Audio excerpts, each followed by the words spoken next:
அனைவருக்கும் இனிய காலை வணக்கம். நாம் இலக்கணத்தில் பார்த்துட்டு வந்துட்டுருக்கோம். மொழியோட முதல் இறுதி எழுத்துக்கள் அப்படிங்கிறத நம்ம பார்த்துட்டு வந்துட்டுருக்கோம். மொழியினுடைய முதல்ல எந்த எழுத்துக்கள் வரும், எது வராதுங்கிறத பார்த்துருப்போம். போன வகுப்பில் மொழியோட இறுதியில், மொழினாவே சொல் அப்படின்னு சொல்லியிருப்போம். சொல்லோட இறுதியில் எந்தெந்த எழுத்துக்கள்லாம் வரும் அப்படிங்கிறத நம்ம போன வகுப்பில் பார்த்துருப்போம். இன்றைக்கு வகுப்பில் மொழி இறுதியாக எழுத்துக்கள்.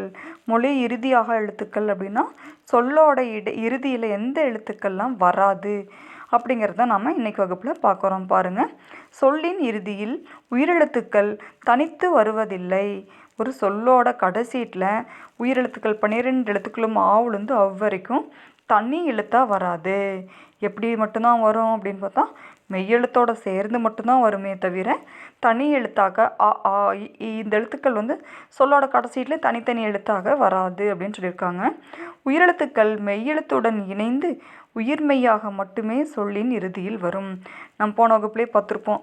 சொல்லோட இறுதியில் மெய்யெழுத்தோட உயிரெழுத்து சேர்ந்து தான் வருமோ தவிர தனியாக வராது. அளபடை எழுத்துக்களில் இடம்பெறும் போது உயிரெழுத்துக்கள் சொல்லின் இறுதியில் வரும். அதே மாதிரி அளபடையில் உயிரெழுத்துக்கள் என்ன செய்யும் அப்படின்னு பார்த்தோம்னா சொல்லோட இறுதியில் வரும். ஆனால் சாதாரணமான சொல்லில் வராது. ஆயுத எழுத்து சொல்லின் இறுதியில் வராது. ஆயுத எழுத்து சொல்லோட முதலிலும் வராது, இறுதியிலுமே வராது. அடுத்து மெய்யெழுத்துக்கள் நம்ம 18 எழுத்துக்கள் பார்த்துருப்போம். இதில் இக்கு, இங்கு, இச்சு, இட்டு, இத்து, இப்பு, இரு இந்த 7 மெய்யெழுத்துக்களுமே சொல்லோட இறுதியில் வருவதில்லைன்னு சொல்லியிருக்காங்க. ஏற்கனவே 11 எழுத்துக்கள் சொல்லோட இறுதியில் வரும்னு பார்த்துருப்போம். அது போக மீதி இருக்கக்கூடிய இந்த 7 எழுத்துக்களுமே என்ன ஆகாதுன்னா இக்கு, இங்கு, இச்சு, இட்டு, இத்து, இப்பு, இரு இந்த 7 எழுத்துமே சொல்லோட கடைசீட்டில் வராது. அடுத்து உயிர்மெய் எழுத்துக்களுள் கா எழுத்து வரிசை சொல்லின் இறுதியில் வராது.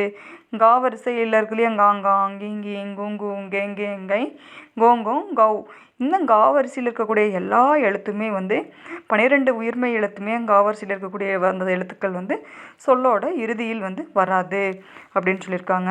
பாருங்கள், கார்த்திக், ஹாங்காங், சுஜித், ஜாங்கிரி, திலீப், மியூசினிச் இது மாதிரி சொல்லலாம் பார்த்தோம் அப்படின்னா இக்கு, இங்கு, இச்சு, இட்டு, இத்து, இப்பு, இரு இதெல்லாம் வராதுன்னு சொன்னீங்கல்ல.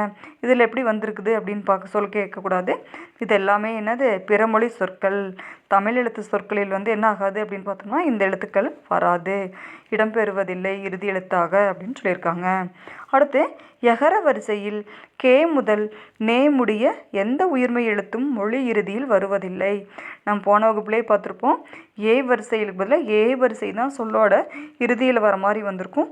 ஏ வரிசையில் கே விழுந்து நே வரைக்கும் இருக்கக்கூடிய எந்த உயிர்மெய் எழுத்துக்களுமே என்ன ஆகாதுன்னா சொல்லோட இறுதியில் வரதில்லை. அடுத்து ஒகர வரிசையில் நோ தவிர பிற உயிர்மெய் எழுத்துக்கள் மொழி இறுதியில் வருவதில்லை.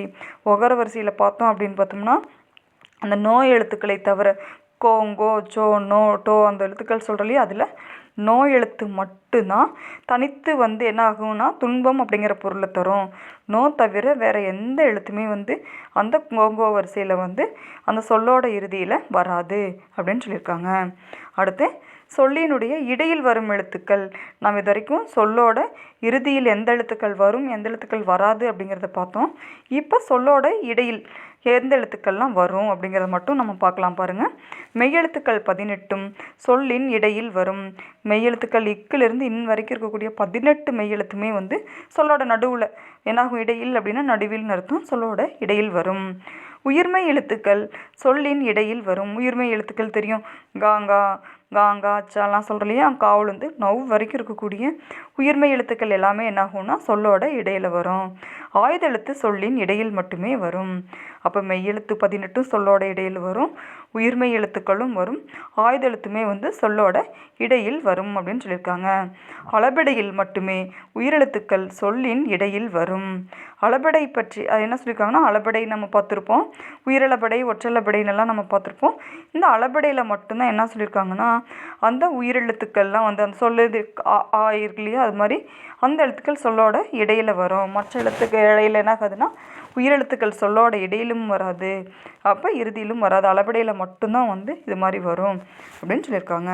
நம்ம இன்றைக்கு வகுப்பில் மொழி இறுதியில் எந்தெந்த எழுத்துக்கள்லாம் வராதுங்கிறத பார்த்துருப்போம். சொல்லின் இடையில் எந்தெந்த எழுத்துக்கள்லாம் வரும் அப்படிங்கிறதெல்லாம் நம்ம பார்த்துருப்போம். நன்றி.